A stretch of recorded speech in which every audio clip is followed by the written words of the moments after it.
श्रीदेवी भागवत 7वें स्कंद में भक्तगण आज आपको राजा हरिश्चंद्र का रानी और राजकुमार का विक्रय करना और विश्वामित्र को 11 करोड़ स्वर्ण मुद्राएं देना तथा विश्वामित्र का और अधिक धन के लिए आग्रह करना, यह कथा मैं आपको यहाँ सुनाऊंगा।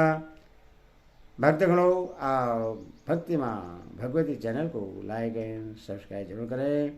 माँ भगवती आपका कल्याण करेगी। कथा ध्यान से सुनिए। ब्याजी बोले, हे राजन, अपनी धर्म पत्नी के द्वारा बार बार प्रेरित किए जाने पर राजा हरिश्चंद्र ने कहा, हे बद्रे, मैं अत्यंत निष्ठुर होकर तुम्हारे विक्रय की बात स्वीकार करता हूँ। यदि तुम्हारी वाणी ऐसी निष्ठुर वचन बोलने के लिए तत्पर है तो जिस काम को महान से महान कुरु भी नहीं कर सकते उससे मैं करूँगा। ऐसा कहकर निर्पश्रेष्ठ राजा हरिश्चंद्र शीघ्रतापुर पर नगर में गए और वहाँ नाटक आदि दिखाए जाने वाले स्थान पर अपनी भार्या को प्रस्तुत करके आंसू से रुदे हुए कंठ से उन्होंने कहा, हे नगरवासियों, आप लोग ध्यानपूर्वक मेरी बात सुनिए। आप लोगों में से किसी को भी यदि मेरी इस प्राण प्रिया भार्या से दासी का काम लेने की आवश्यकता हो तो वह शीघ्र बोले। मैं जितना धन चाहता हूँ उतने में कोई भी इससे खरीद ले। इस पर वहाँ उपस्थित बहुत से विद्वान पुरुषों ने पूछा, अपनी पत्नी का विक्रय करने के लिए यहाँ आए हुए तुम कौन हो? राजा बोले, आप लोग मुझसे यह क्यों पूछते हैं? तुम कौन हो? मैं मनुष्य नहीं बल्कि महान कुरु हूँ, अथवा यह समझिए कि एक भयानक राक्षस हूँ, तभी तो ऐसा पाप कर रहा हूँ। व्यास जी बोले, उस शब्द को सुनकर विश्वामित्र एक वृद्ध ब्राह्मण का रूप धारण करके राजा हरिश्चंद्र के सामने अचानक आ गए और बोले, मैं धन देकर इस दासी को खरीदने के लिए तत्पर हूँ, अतः इससे मुझे दे दीजिए। मेरे पास बहुत धन है, मेरी पत्नी बहुत ही सुकुमार है, इसीलिए वह गृह कार्य नहीं कर पाती, अतः इससे आप मुझे दे दीजिए। मैं इस दासी को स्वीकार तो कर लूँगा, किंतु मुझे इसके बदले आपको धन कितना देना होगा? ब्राह्मण के इस प्रकार कहने पर राजा हरिश्चंद्र का हृदय दुख से विदीर्ण हो गया और वे कुछ भी नहीं बोले। विप्र ने कहा, आपकी भार्या के कर्म, आयु, रूप और स्वभाव के अनुसार यह धन दे रहा हूँ, इससे स्वीकार कीजिए और स्त्री मुझे सौंप दें। धर्मशास्त्रों में स्त्री तथा पुरुष का जो मूल्य निर्दिष्ट है वह इस प्रकार है। यदि स्त्री 32 लक्षणों से संपन्न, दक्ष, शीलवती और गुणों से युक्त हो तो उसका मूल्य 1 करोड़ स्वर्ण मुद्रा है, और उसी प्रकार के पुरुष का मूल्य 10 करोड़ स्वर्ण मुद्रा होता है। जब ब्राह्मण की यह बात सुनकर राजा हरिश्चंद्र महान दुख से व्याकुल उठे और उनसे कुछ भी नहीं कह सके। तत्पश्चात ब्राह्मण ने राजा के सामने वलकल के ऊपर धन रखकर रानी के बालों को पकड़कर उन्हें खींचना आरंभ कर दिया। रानी ने कहा, हे यार, जब तक मैं अपने पुत्र को भली भांति देख न लूं तब तक के लिए आप मुझे छोड़ दीजिए, क्योंकि हे विप्र, फिर से इस पुत्र का दर्शन तो दुर्लभ ही हो जाएगा। तत्पश्चात रानी ने कहा, हे पुत्र, अब दासी बनी हुई अपनी इस माँ की ओर देखो। हे राजपुत्र, तुम मेरा स्पर्श मत करो, क्योंकि अब मैं तुम्हारे स्पर्श के योग्य नहीं रह गई हूँ। तदनंतर ब्राह्मण के द्वारा खींची जाती हुई माता को सहसा देखकर उस बालक के नेत्रों में आंसू भर आए और वह मामा कहता हुआ उनकी ओर दौड़ा।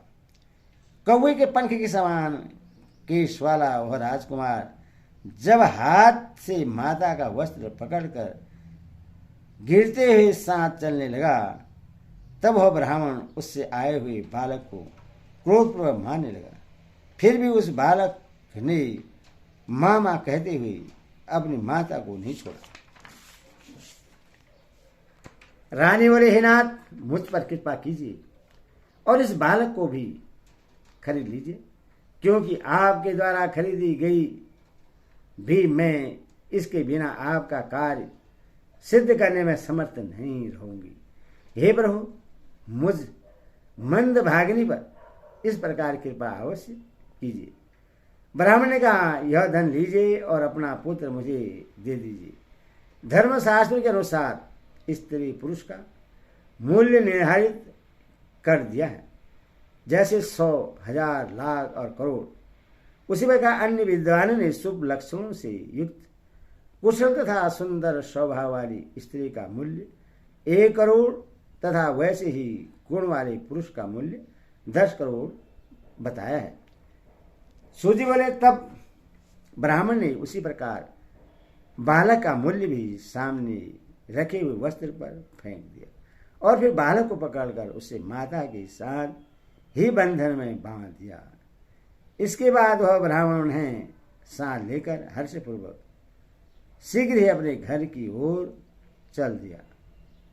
उस समय अत्यंत दयनीय अवस्था को प्राप्त रानी राजा हरिश्चंद्र की प्रदक्षिणा करके दोनों घुटनों के सहारे झुककर उन्हें प्रणाम कर स्थित हो गई और नेत्रों में आंसू भरकर यह वचन बोली, यदि मैंने दान दिया हो, हवन किया हो तथा ब्राह्मणों को संतुष्ट किया हो, तो उस पुण्य के प्रभाव से राजा हरिश्चंद्र पुनः मुझे पति रूप में प्राप्त हो जाए। अपने प्राण से ही बढ़कर प्रिय रानी को चरणों पर पड़ी हुई देखकर हाय हाय ऐसा कहते हुए व्याकुल इंद्रियों वाले राजा हरिश्चंद्र विलाप करने लगे। सत्यशील और गुणों के समान मेरी यह भार्या मुझसे अलग कैसे हो गई? वृक्ष की छाया भी उस वृक्ष को कभी नहीं छोड़ती। इसी प्रकार परस्पर घनिष्ठता के कारण इस प्रकार परस्पर घनिष्ठता प्रकट करने वाला यह वचन भार्या से कहकर राजा ने उस पुत्र से ऐसा कहा, मुझे छोड़कर तुम कहाँ जाओगे? फिर मैं किस दिशा में जाऊंगा और मेरा दुख कौन दूर करेगा? हे दिश, राज्य का परित्याग करने और वनवास करने में मुझे वह दुख नहीं होगा जो पुत्र के वियोग से हो रहा है, ऐसा उस राजा ने कहा। तत्पश्चात रानी को लक्ष्य करके राजा कहने लगे, इस लोक में पत्नियां सदा अपने उत्तम पति की सहयोग हेतु होती हैं। फिर भी हे कल्याणी, मैंने तुम्हारा परित्याग कर दिया है और तुम्हें दुखी बना दिया है। इस साकु वंश में उत्पन्न तथा राज्य के संपूर्ण सुख सुविधाओं से संपन्न मुझ जैसे पति को पाकर भी तुम दासी बन गई हो। हे देवी, विशुद्ध पौराणिक आख्यानों के द्वारा इस महान शोक रूपी सागर में डूब रहे तुम दीन का उद्धार अब कौन करेगा? सूर्य बोले, तदंतर राय से हरिश्चंद्र के सामने ही कोड़े से निष्ठुरतापूर्वक पीटते हुए वह विप्रश्रेष्ठ उन्हें ले जाने का प्रयत्न करने लगा। अपनी भार्य तथा पुत्र को ब्राह्मण के द्वारा ले जाते हुए देखकर वे राजा हरिश्चंद्र अत्यंत दुख से व्याकुल होकर बार बार उष्ण श्वास लेकर विलाप करने लगे। अब तक जिससे वायु, सूर्य, चंद्रमा तथा पृथ्वी के लोग देख नहीं सके थे, वही मेरी यह भार्या आज दासी बन गई। हाथों की कोमल अंगुलियों वाला यह बालक जो सूर्य वंश में उत्पन्न है, आज बिक गया। मुझ दुर्बुद्धि को धिक्कार है। हा प्रिय, हा बालक, हा वश, मुझ अधम की दुर्नीति के कारण ही तुम सब इस देवाधीन दशा को प्राप्त हुए हो। फिर मेरी मृत्यु नहीं हुई अतः मुझे धिक्कार है। ब्यासी बोले, उन दोनों को लेकर ऊंचे ऊंचे वृक्ष, घर आदि को पार करते हुए वे ब्राह्मण इस तरह विलाप कर रहे राजा के सामने से शीघ्रतापूर्वक अंतर्ध्यान हो गए। इसी समय महान तपस्वी मुनिश्रेष्ठ विश्वामित्र अपने शिष्य के साथ वहां आ पहुंचे। उस समय वे कौशिकेंद्र अत्यंत निष्ठुर तथा कुरु दृष्टि गत हो रहे थे। विश्वामित्र बोले, हे राजन, हे महाभाव, यदि आपने सत्य को सदा स्वीकार किया है तो राज यज्ञ की जिस दक्षिणा का वचन आपने पहले दे रखा है उससे अब दे दीजिए।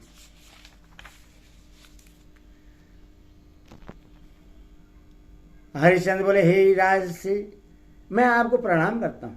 हे अनक, राज युग के अवसर पर पहले मैंने जिस दक्षिणा की प्रतिज्ञा की थी, यह अपनी दक्षिणा आप ग्रहण कीजिए।